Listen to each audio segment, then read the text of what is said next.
శ్రీమాత్రే నమః. ఈరోజు నేను మాలేసుకుంటున్నాను స్వామి.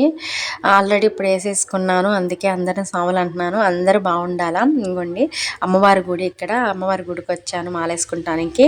పీఠం పెట్టేశారు స్వామి. పూజ అయిపోయింది కాబట్టి ఇంకా మీకు చూపిస్తున్నాను భవానీలు. చూసారా, అమ్మవారి పూజ అయిపోయింది, పీఠం పెట్టేశాము. ఇక అందరూ బాగుండాలి. ఇక ప్రతిరోజు మీతో నేను చాలా చాలా ముచ్చటిస్తాను. శ్రీమాత్రే నమః. ఈరోజు నేను అమ్మవారి దీక్ష తీసుకున్నాను స్వాములు. ఈరోజు ఫస్ట్ రోజు అన్నమాట. 11 రోజుల దీక్ష అనమాట.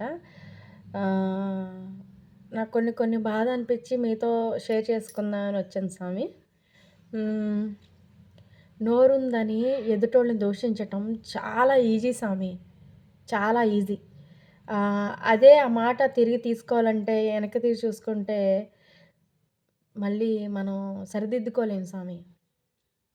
ఇంకొక విషయం ఏంటంటే, ఒక మనిషి మీద నింద వేయటం చాలా ఈజీ. కానీ ఆ నిందని నిజం చేయమని ఎదుటి మనిషి అడిగితే అది నిరూపించటం చాలా కష్టం. అలా అని ఎవరిని పడితే వాళ్ళని నోటికొచ్చినట్టు మాట్లాడతాం, నోటికొచ్చినట్టు దూషించటం ఈ మాత్రం చేయమాకండి. మనం వేదాల్లో, పురాణాల్లో ఈ ప్రవచనం చెప్పే గురువులు చెప్పినట్టు మనం విన్నట్టు, మనం నోటితో చేసే దూషణ వల్ల మనకు కలిగే పాపం అనేది ఎక్కువగా వస్తుంది స్వామి. నాకు తెలిసింది నేను చెప్తున్నాను. అంటే చాలామందికి చాలా తెలుసు, కానీ నాకు తెలిసింది మీతో చెప్పాలని నేను చెప్తున్నాను స్వామి. శ్రీమాత్రే నమః. ఇంకా రోజు నేను మీతో పలకరిస్తాను. అందరూ బాగుండాలి.